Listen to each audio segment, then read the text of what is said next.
ہماری اصل محرومی وہ ہے ضرورتوں اور خواہشوں کو باہر سے اخذ کرنا۔ ہم اپنے باطن میں صرف باہر سے چیزیں لینے والے کشکول کی شکل اختیار کر گئے۔ یہ ایک وجہ عرض کر رہا ہوں۔ ہماری باطنی قوتوں میں عقل سے لے کر خواہشات تک سب آتی ہیں، یعنی ہم اپنے اندر اتنی طاقت، اتنی سنجیدگی اور اتنی یکسوئی نہیں رکھتے کہ باہر کی دنیا پر اثر انداز ہو سکیں، تو اس کا بدلہ ہم اپنے آپ سے یہ لے رہے ہیں کہ ہم نے اپنے باطن کو باہر کی دنیا کا دست نگر بنا رکھا ہے۔ اپنے باطن کو جیسے کاسۂ گدائی بنا رکھا ہے، اور وہ فقیر بہت خوش ہوتے ہیں، وہ گداگر شاید دینے والے سے زیادہ خوش رہتے ہیں جن کے کاسے بھر جائیں۔ تو جہاں خوشیاں کاسا بھرنے سے مشروط ہو جائیں، اور جہاں افسردگی اور تنگی اور تکلیف کاسا خالی رہنے سے پر منحصر ہو جائے، تو وہاں ظاہر ہے کہ وہاں مسائل بھی دوسرے کے لیے ڈراؤنے ہو سکتے ہیں۔ اس مسئلے میں مبتلا آدمی، یعنی وہ گداگر جو خالی پیالے کو بھرتا دیکھ کر اتنا خوش ہوتا ہے جتنا دن بھر محنت کرنے والا آدمی اس سے 100 گنا کمانے کے بعد بھی خوش نہیں ہوتا، یعنی وہ خوشی غیر انسانی سی ہے، وہ خوشی جیسے اپنی توہین محسوس ہوتی ہے۔ تو اگر ہم اپنے آپ سے یعنی اپنا ایک ایسا تصور بنا چکے ہیں کہ ہماری توہین ہونا ہمارے بعض مفادات کے لیے ضروری ہو جائے، تو ہم اسے بلا جھجک قبول کر لیتے ہیں۔ تو اس میں ظاہر ہے کہ آگے چل کے مختلف طرح کی چیزیں پیدا ہوں گی، کیونکہ بھرا ہوا کشکول دوسرے دن خالی رہتا ہے۔ کشکول کی اصل خالی رہنا ہے، بھرنا نہیں ہے۔ تو جو لوگ کشکول کو بھی اس کی اصل سے منقطع کر کے اس کی حقیقت سے جاہلانہ رویہ اختیار کرتے ہوئے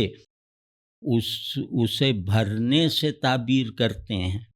اسے اس کے بھرنے سے ڈیفائن کرتے ہیں، تو وہ مطلب یہ کہ وہ بہت سی چیزیں اخلاقی طور پہ لوز کرتے ہوں گے، نظریاتی طور پر بہت سے اوصاف سے محرومی کو اپنے اختیار کے ساتھ قبول کرتے ہوں گے، لیکن اب اوصاف اور اخلاق یا نظریات وغیرہ یہ اب سپرفیشل ہیں، کیونکہ یہ صرف لفظوں میں رہ گئے ہیں، اور ان کے لفظ ایسے ہیں جن کے بارے میں جیسے یہ سرٹیفکیٹ مل چکا ہے کہ یہ لاولد رہیں گے، یہ بانجھ ہیں۔ تو ان لفظوں کو بار بار کھٹکھٹانا، ان لفظوں کا بار بار الٹرا ساؤنڈ کروانا کہ بچہ ہوگا یا نہیں ہوگا، تو اس بے وقوفی میں پڑھنے سے بہتر ہے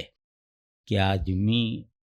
خود سے کم از کم اتنا سچا اور سنجیدہ ہونے کی کوشش کرے کہ وہ افسردگی کو محض ایک تصور کی طرح نہیں بلکہ ایک احساس کی طرح محسوس کرنے کے لائق ہو جائے۔ آج کل نوجوانوں کی افسردگی بوریت کے مفہوم میں ہے، کیا زندگی میں کوئی رنگا رنگی نہیں، اور جو بھی رنگ ہم اختیار کرتے ہیں وہ رنگ ہمیں کیپچر کر لیتا ہے، کہ ناچنے گانے جائیں تو پھر ناچنے گانے کے علاوہ کوئی چیز ہمارے پاس نہیں رہ جاتی، تبلیغ میں جائیں تو تبلیغ کے علاوہ کچھ بھی نہیں رہ جاتا زندگی میں۔ تو زندگی جو ہے وہ چھوٹے چھوٹے فنجانوں کی طرح ہے کہ جس میں صرف ایک ہی مشروب بھرا جا سکتا ہے۔ تو پہلی بات یہ کہ میں تنگ ہونا سیکھوں، میں احساس محرومی کو ایک واجب شدت کے ساتھ محسوس کرنے کے قابل ہونے کی کوشش کروں۔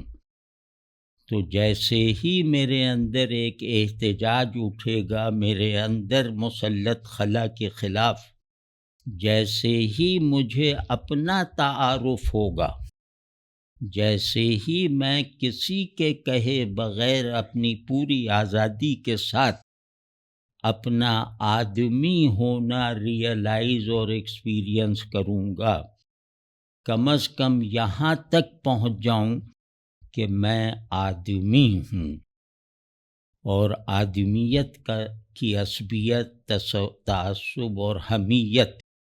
اگر یہ احساس میں آ جائے،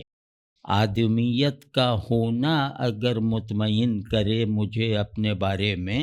اور آدمیت کا نہ ہونا مجھے اپنے آپ سے بیزار اور شرمندہ رکھے، تب ہی میں اندر کے کسی چھوٹے بڑے خلا کو بھرنے کا ایک ٹھوس اور نتیجہ خیز آغاز کر سکتا ہوں۔